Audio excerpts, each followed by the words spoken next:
नमस्कार, मैं हूं अविनाश और आप देख रहे हैं एबीपी अनकट। विश्व युद्ध के बारे में तो आपने खूब पढ़ा सुना होगा। 2 बार हो चुका है। दुनिया के तमाम बड़े बड़े मुल्कों के बीच जब लड़ाई हुई तो अंजाम लाखों लोगों की मौत के तौर पर हुआ था। आपने शीत युद्ध का भी नाम सुना होगा, इसके बारे में पढ़ा भी होगा। इसमें कोई लड़ाई नहीं हुई थी, किसी देश के सैनिक जंग के मैदान में नहीं उतरे थे, लेकिन इसका भी अंजाम भयंकर ही हुआ था।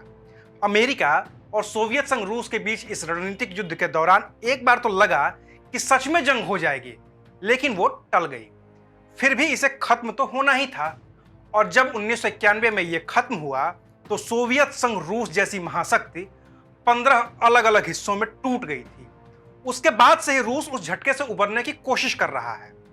ये सब पुरानी बातें हैं, और आज मैं आपको ये बातें क्यों बता रहा हूं, वो इसलिए कि अब एक बार फिर से शीत युद्ध जैसे हालात बनते जा रहे हैं। एक छोर पर है दुनिया की महाशक्ति अमेरिका, और दूसरे छोर पर है दुनिया की महाशक्ति बनने की कोशिश में लगा हुआ चीन।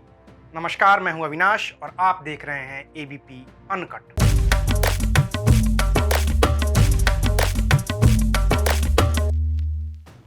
यूं तो चीन हमेशा से ही दुनिया के तमाम देशों के निशाने पर रहता है, लेकिन जब से कोरोना शुरू हुआ है, चीन के दुश्मन देशों के अलावा उसके बचे खुचे दोस्त, या फिर यूं कहें कि दोस्ती का दिखावा करने वाले देश भी उसका साथ छोड़ते जा रहे हैं। इन सबके बीच अमेरिका ने खुले तौर पर चीन के खिलाफ मोर्चा खोल दिया है। अब अमेरिका और चीन के बीच जंग जैसे हालात बनते जा रहे हैं।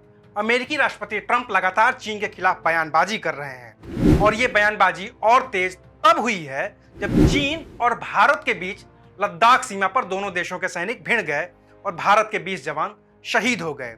अमेरिका ने बयानबाजी शुरू की भारत की मदद के नाम पर, लेकिन अब वो इसे पर्सनल लेवल पर लेकर चला गया है। अमेरिका और चीन के बीच चल रहे इस शीत युद्ध से भारत बाहर हो गया है, और अब दोनों ही देश आपस में भिड़ने को तैयार हैं। न तो अमेरिकी राष्ट्रपति ट्रंप पीछे हटने को राजी हैं, और न ही चीन के राष्ट्रपति शी जिनपिंग। ट्रंप कह रहे हैं कि चीन को ह्यूस्टन से दूतावास हटाना होगा। चीन कह रहा है कि अमेरिका फैसला वापस नहीं लेता है तो अंजाम भुगतना होगा। दोनों ही देश अब एक दूसरे को धमकी की भाषा में बात करने लगे हैं। चीन ने तो अपने यहाँ क्रिश्चियन समुदाय से यहां तक कह दिया है कि उन्हें क्राइस्ट की जगह माओ की मूर्ति लगानी होगी, और अगर क्रिश्चियन ऐसा नहीं करते हैं तो उन्हें सरकार का समर्थन मिलना पूरी तरीके से बंद हो जाएगा। इन दोनों देशों के बीच हालात इस कदर क्यों बेकाबू हुए हैं, इसकी वजहों की थोड़ी तफ्तीश करते हैं। कोरोना ने जब अमेरिका को भी अपनी चपेट में ले लिया और वहां पर चीन से भी ज्यादा लोग मरने लगे, तो राष्ट्रपति ट्रंप ने इसे चाइनीज वायरस करार दिया। कहा कि चीन को इस महामारी को फैलाने के लिए जिम्मेदारी लेनी चाहिए। ट्रंप इसे वुहान वायरस और कुंग फ्लू वायरस भी कहते रहे, और दुनिया के तमाम देश भी इस एक मुद्दे पर अमेरिका का समर्थन करते नजर आए कि कोरोना के लिए तो चीन ही जिम्मेदार है। इसके बाद ट्रंप ने कहा कि WHO पर चीन का प्रभाव है, और इसी वजह से कोरोना इतना ज्यादा फैला है। इस आरोप के बाद ट्रंप ने WHO से नाता तोड़ने का ऐलान कर दिया, और इससे पहले वो WHO का फंड रोक चुके थे। बात इतने पर ही खत्म नहीं हुई। अमेरिका ने यहां तक आरोप लगा दिया कि चीन के हैकर्स अमेरिका में बन रही कोरोना की वैक्सीन का रिसर्च चोरी करने की कोशिश कर रहे हैं। चीन सिरे से इन बातों को खारिज करता रहा है, इनकार करता रहा है, और तनाव और बढ़ता जा रहा है।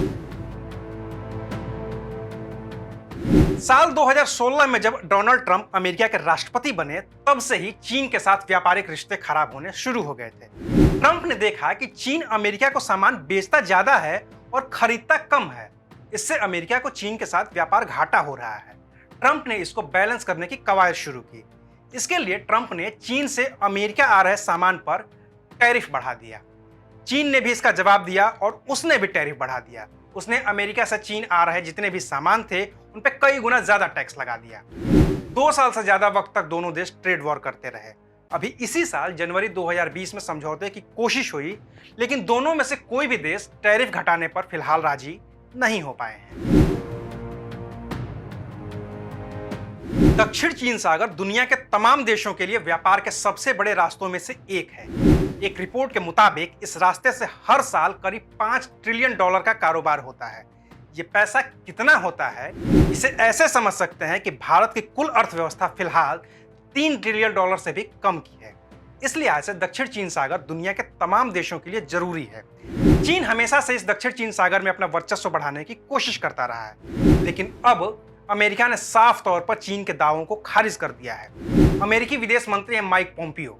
उन्होंने तो यहां तक कह दिया है कि दक्षिण चीन सागर में चीन का दावा पूरे तरीके से गैर कानूनी है, जबकि चीन ने तो इस इलाके में अपनी नेवी तक को तैनात कर दिया है।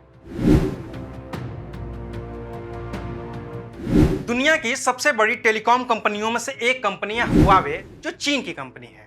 दुनिया में 5G तकनीक पर यह कंपनी सबसे तेजी से काम कर रही है, लेकिन अमेरिका ने हुआवे और साथ ही एक और चीनी कंपनी ZTE को राष्ट्रीय सुरक्षा के लिए खतरा बताते हुए बैन कर दिया है।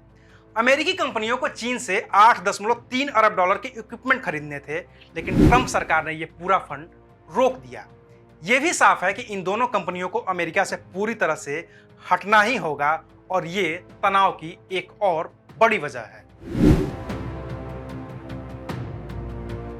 चीन में प्रेस की स्वतंत्रता का हवाला देते हुए अमेरिका ने अपने यहां न्यूयॉर्क टाइम्स, वॉशिंगटन पोस्ट और वॉल स्ट्रीट जर्नल में काम कर रहे चीन के पत्रकारों की संख्या को कम कर दिया।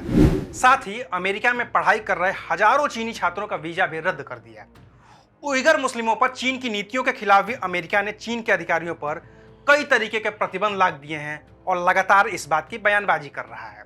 इसके अलावा भी अमेरिका ताइवान, तिब्बत और हांगकांग को लेकर चीन पर लगातार निशाना साध रहा है, और इसकी वजह से दोनों देशों के रिश्तों के बीच खटाव और बढ़ता जा रहा है।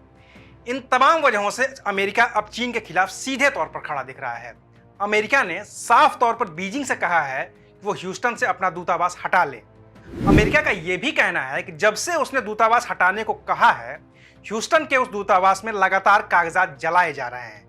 ये वो कागजात हैं जो चीन ने अमेरिका की जासूसी करके इकट्ठा किए थे, और अब जब उसे लग रहा है कि उसे हटाना पड़ेगा तो वो उन कागजों को जला रहा है।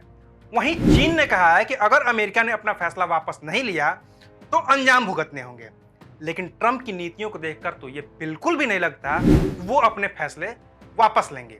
वहीं चीन के जवाब के बाद ये भी लगने लगा है कि दोनों के रिश्ते अब खतरनाक मोड़ पर पहुंचने वाले हैं, जिसका अंजाम सिर्फ इन देशों का नहीं पूरी दुनिया को भुगतना होगा, और इससे भारत भी अछूता नहीं रह पाएगा। ABP न्यूज आपको रखे आगे।